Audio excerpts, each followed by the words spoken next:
When I used to run studio classes, I found myself saying, without composition, you have nothing. Without it holding together, what do you have? Something that's scrambled. And so I found this sketch from a pad by Michelangelo, one of Michelangelo's sketch pads. And he obviously is learning. He's using drawing to prepare for a painting, probably for the Sistine Chapel. And he's studying light. You can see one hand is in light and the other hand is in shadow.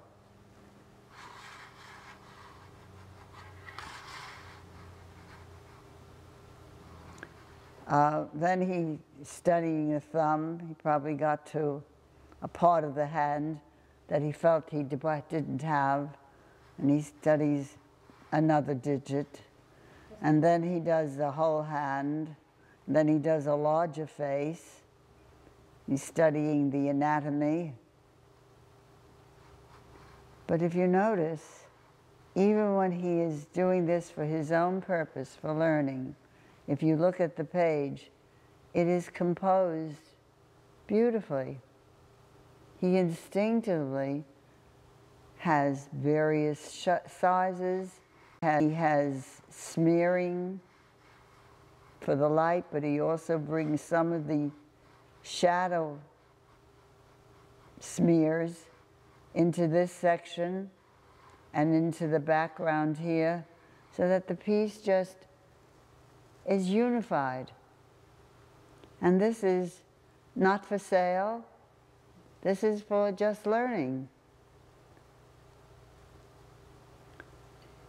And then other artists use drawing for planning paintings. And here we see an artist who is working in some kind of circular movement of a piece, and he's just scribbling. But those scribbles mean something to him, and of course the lines are exciting. I sometimes wonder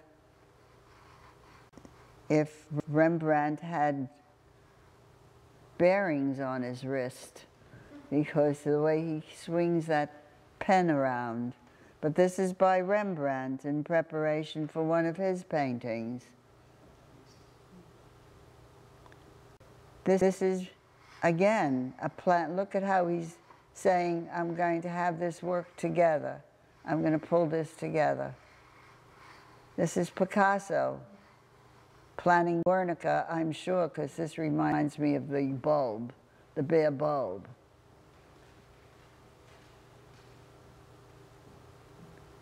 Here's a scribble by an architect, Frank Gehry, for the museum in Bilbao, Spain. I was lucky to see it there when it opened. He did this on stationery that he found in the hotel. He did it on napkins at restaurants. He sketched, gave his sketches to his staff, made up of architects. They would make models, and then he would determine whether the size was right, whether it was in the right place. He would work from the models and then go back to sketching. He abandoned blueprints.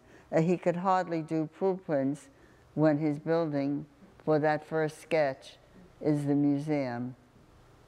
There's the sketch, and with the work of architects that are accustomed to working for him, this is what they came up with.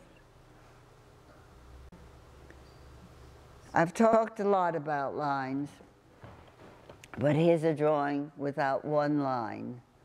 All dots. Pointillism by George Seurat. He makes a very simple composition. He has the figure, and then he has this negative space and this negative space, shape. Negative shape, and then Compositions don't have to be complicated. That's a complicated composition. This is a complicated composition, but you can have a simple composition and wonderful expression of light and shadow and mood. My favorite is this one, only because Son of a Gun got me really thinking, where was he when he did this? Was he sitting in the audience? Was he taking notes? Was he doing some sketching and then taking it home and doing it? Was he able to work in darkness? Look at the details. He's got the light of the stage, the stage lights here. He's got some reflected light on the back of the seats. He's got decorations up here that are part of the stage set. It's complicated drawing, looking at many things. And all he's using are dots, charcoal dots.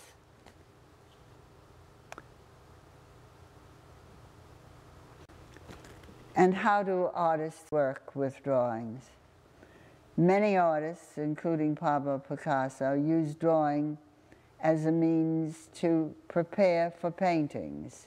He got the inspiration from a postcard and African sculptures, and in this picture he changed portraiture for the 20th century.